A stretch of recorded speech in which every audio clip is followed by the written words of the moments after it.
अमेरिकेचे राष्ट्राध्यक्ष Donald Trump यांनी काही दिवसांपूर्वी भारतावर तब्बल 25% टॅरिफ लावण्याची घोषणा केली होती। त्यांच्या या एका घोषणेमुळे भारताला चांगलाच धक्का बसला आहे।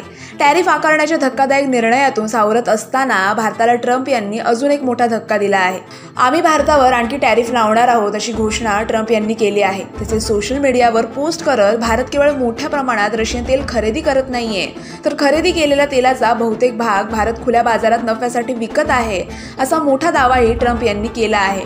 यावर भारताच्या परराष्ट्र मंत्रालयाने तीव्र शब्दात निवेदन जारी करून अमेरिकेला प्रत्युत्तर दिले आहे। भारतीय नागरिकांसाठी ऊर्जा खर्च परवडणारा आणि स्थिर ठेवण्यासाठी भारताची रशियाकडून होणारी आयात आवश्यक आहे। ही गरज जागतिक बाजारपेठेतील परिस्थितीमुळे निर्माण झाली आहे।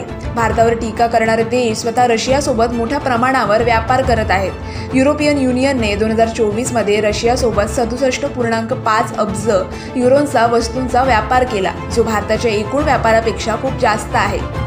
तसेच अमेरिका स्वतः आपल्या अणुऊर्जा उद्योगांसाठी रशियाकडून युरेनियम हेक्साफ्लोराइड, इलेक्ट्रिक वाहनांसाठी पॅलेडियम आणि इतर रासायनिक उत्पादने आयात करत आहे।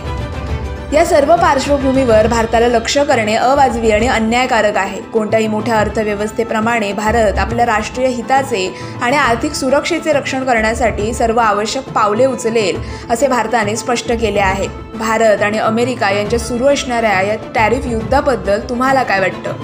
कमेंट करून नक्की सांगा आणि अशाच बातम्यांसाठी पाहत रहा नवा काळ।